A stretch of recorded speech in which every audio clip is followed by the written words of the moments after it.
Welcome to NGCon Online Academy. Now we move towards the molecular structure of benzene and the stability that is associated with benzene due to this structure. Now benzene में 6 carbons मौजूद हैं. हर carbon के last shell में एक 2s और 3 2p orbitals मौजूद हैं. Now carbon belongs to fourth group, so इसके लास्ट शेल में 4 इलेक्ट्रॉन्स हैं जिनमें से 2 2s और 2 2p में अनपेयर्ड फॉर्म में मौजूद हैं. Now according to valence bond theory a completely filled orbital can not form a bond. So 2s carbon का बॉन्डिंग नहीं कर सकता, जबकि 2p जो दोनों हाफ फिल्ड हैं ये बॉन्डिंग कर सकते हैं. सो इस कन्फिग्रेशन के साथ कार्बन सिर्फ 2 बॉन्ड्स बना सकता है. ना नॉर्मली कार्बन के 2s और 2p ऑर्बिटल्स में एनर्जी का डिफरेंस इतना ज़्यादा नहीं है. सो यूजुअली जब कार्बन बॉन्ड बनाने लगता है तो 2s का एक इलेक्ट्रॉन एक्साइट होके जो एम्प्टी 2p ऑर्बिटल है उसमें आ जाता है. नाउ इस इलेक्ट्रॉन के 2p में आने की वजह से अब कार्बन के पास 4 अनपेयर्ड इलेक्ट्रॉन्स हैं. So normally carbon forms 4 bonds. Now benzene बनाने के टाइम कार्बन का एक 2s और 2 2p तीनों एक दूसरे के साथ मिक्स कर जाते हैं यानी हाइब्रिडाइज कर जाते हैं.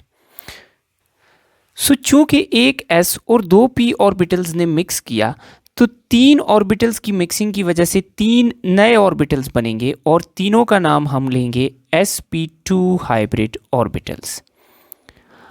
और जो चौथा ऑर्बिटल जो कि हाइब्रिडाइजेशन में इन्वॉल्व नहीं था वो उसी तरह पड़ा रहेगा. नाउ कार्बन के 4 अनपेयर्ड इलेक्ट्रॉन्स में से एक अनपेयर्ड इलेक्ट्रॉन तीनों sp2 हाइब्रिड ऑर्बिटल्स के पास चला जाएगा, जबकि 2p के पास उसी तरह जिस तरह पहले एक अनपेयर्ड इलेक्ट्रॉन था उसी तरह पड़ा रहेगा. नाउ अगर कार्बन की 3 sp2 ऑर्बिटल्स और एक 2p के बारे में बात की जाए तो ये जो 3 sp2 हाइब्रिड ऑर्बिटल्स हैं ये एक प्लेन में लाई करते हैं और इनके दरमियान बॉन्ड एंगल है 120 डिग्री. सो ये हर कार्बन के 3 sp2 हाइब्रिड ऑर्बिटल्स हैं. The bond angle is 120. Each of the orbitals is called an sp2 hybrid orbitals और हर ऑर्बिटल में एक अनपेयर्ड इलेक्ट्रॉन मौजूद है जो बॉन्डिंग के लिए तैयार है. नाउ कार्बन का ये जो 2p ऑर्बिटल है ये जिस प्लेन में sp2 हाइब्रिड ऑर्बिटल्स पड़े हैं इस प्लेन के परपेंडिकुलर है, जिसको हम बाद में डिस्कस करेंगे. Now let's discuss the sp2 hybrid orbitals of carbon और देखते हैं कि ये किस तरह एक दूसरे के साथ ज्वाइन करके बेंजीन का मॉलिक्यूल बनाते हैं. सो बेंजीन में 6 कार्बन हैं और हर कार्बन के पास 3 sp2 हाइब्रिड ऑर्बिटल्स हैं जो कि एक दूसरे से 120 डिग्री पर ओरिएंटेड हैं. So let's begin with the first carbon. ये इस कार्बन का पहला sp2 हाइब्रिड ऑर्बिटल, ये इसका दूसरा sp2 हाइब्रिड ऑर्बिटल और ये इसका तीसरा sp2 हाइब्रिड ऑर्बिटल है और तीनों के पास एक इलेक्ट्रॉन है. नाउ साथ वाले कार्बन का एक sp2 हाइब्रिड ऑर्बिटल इस कार्बन के हाइब्रिड ऑर्बिटल के साथ ओवरलैप करके कार्बन और कार्बन के दरमियान एक सिग्मा बॉन्ड बनाता है. इसी तरह इसका दूसरा हाइब्रिड ऑर्बिटल नीचे की तरफ 120 डिग्री पे और तीसरा हाइब्रिड ऑर्बिटल बाहर की तरफ 120 डिग्री पे ओरिएंटेड है. Now talking about third carbon, तो इसका एक sp2 hybrid orbital second carbon के साथ बॉन्ड बनाता है. सो हमारे पास कार्बन और कार्बन में एक और बॉन्ड बन जाता है.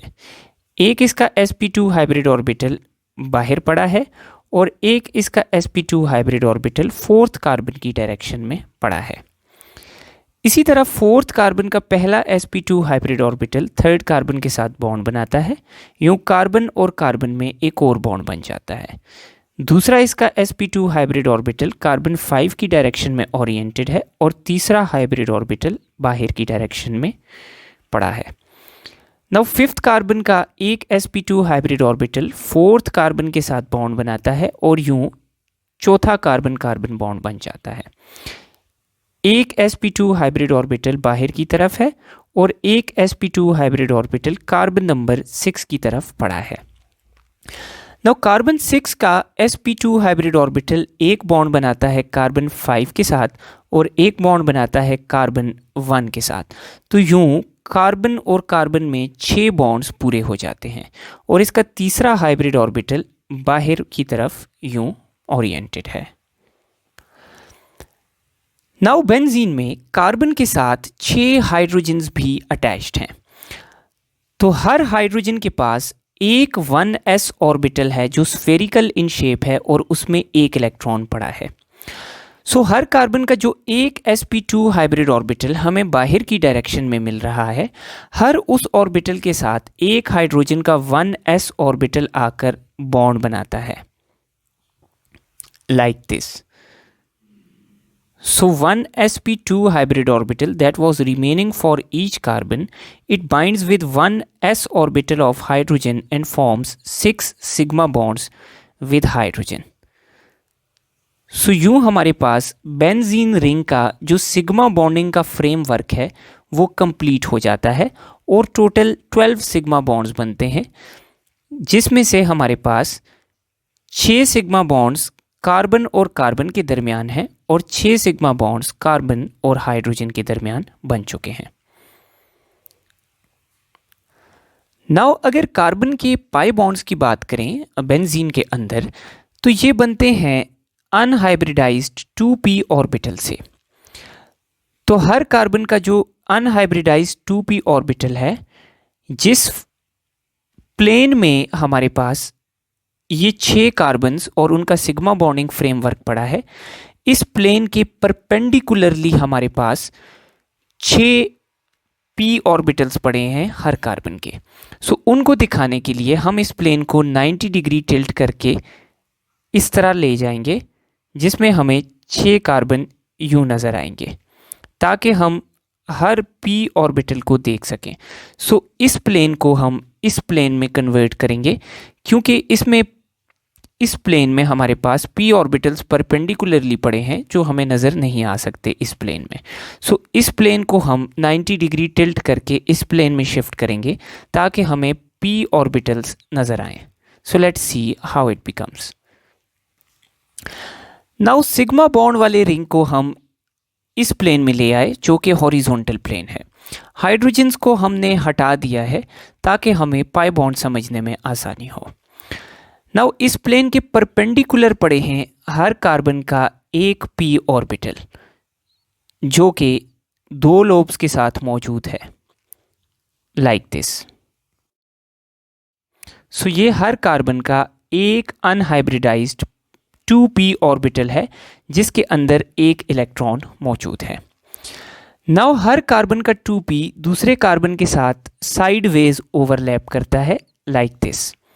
तो यूं ऊपर वाले लोब्स शुरू में एक दूसरे के साथ साइडवेज ओवरलैप करेंगे, लाइक दिस। तो ये अब यूं हुआ कि कार्बन का जो सिग्मा बॉन्डेड फ्रेमवर्क है उसके एग्जैक्टली ऊपर एक पूरा पाई बॉन्ड का रिंग बन चुका है। इसी तरह नीचे वाले जो लोब्स हैं अनहाइब्रिडाइज्ड ऑर्बिटल के, वो भी एक दूसरे के साथ साइडवेज ओवरलैप करेंगे, लाइक दिस। और यूं पाई बॉन्ड का एक रिंग हमारे पास सिग्मा बॉन्ड के रिंग के नीचे बन जाएगा।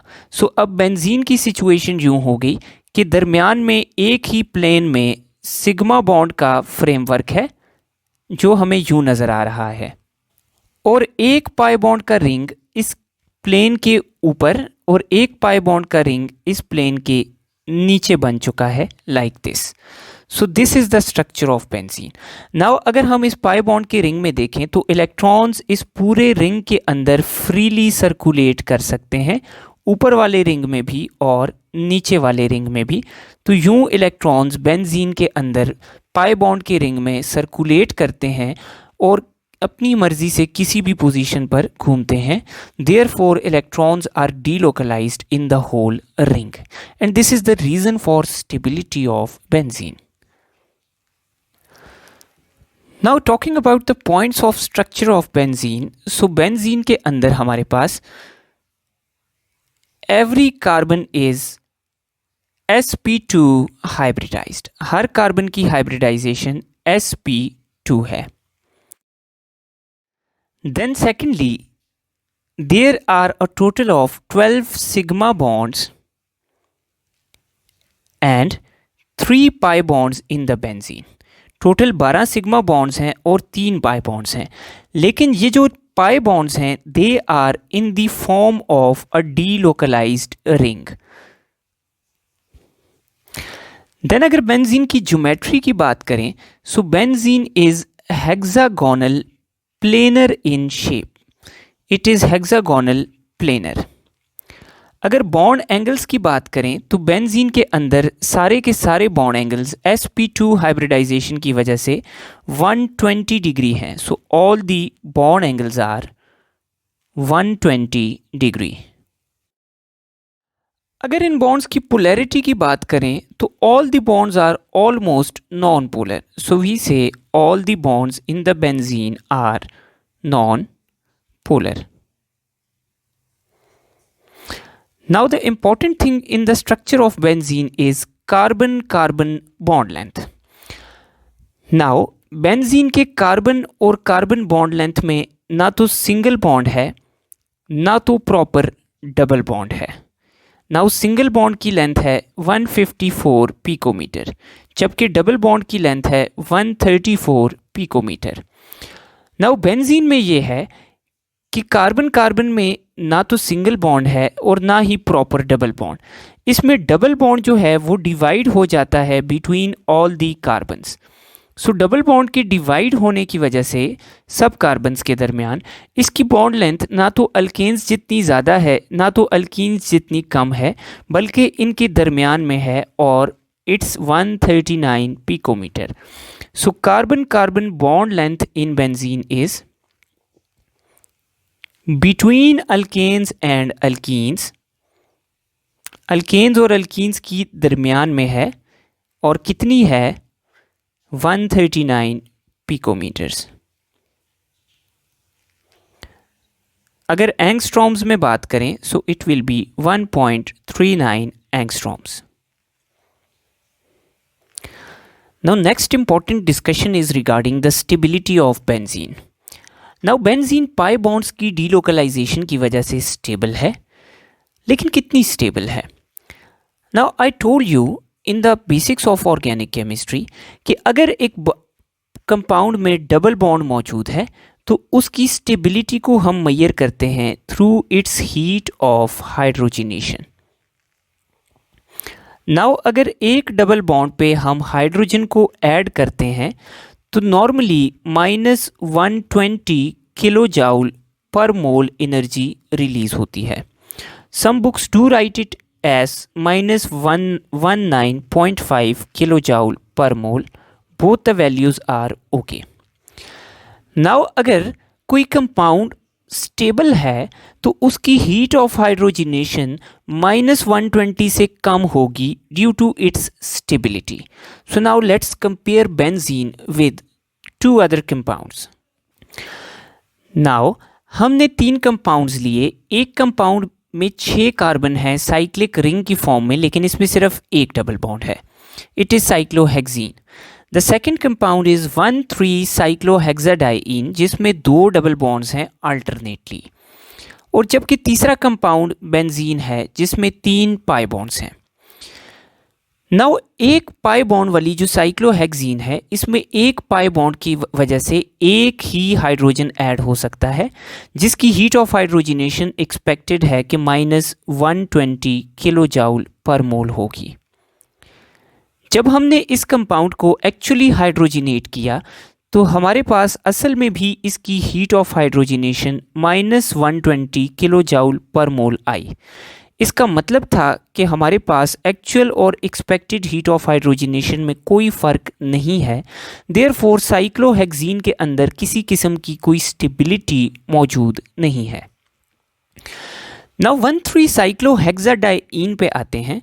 तो 1,3-साइक्लोहेक्साडाइईन में 2 डबल बॉन्ड्स हैं, तो इसके ऊपर 2 हाइड्रोजन के मॉलिक्यूल्स ऐड होंगे।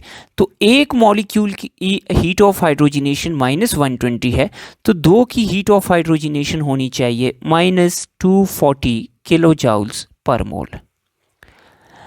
नाउ जब हमने इस कंपाउंड को हाइड्रोजिनेट किया तो हमारे पास हीट ऑफ हाइड्रोजिनेशन आई -232 किलो जूल पर मोल, यानी हमारी एक्सपेक्टेशन से 8 किलो जूल पर मोल कम एनर्जी रिलीज हुई।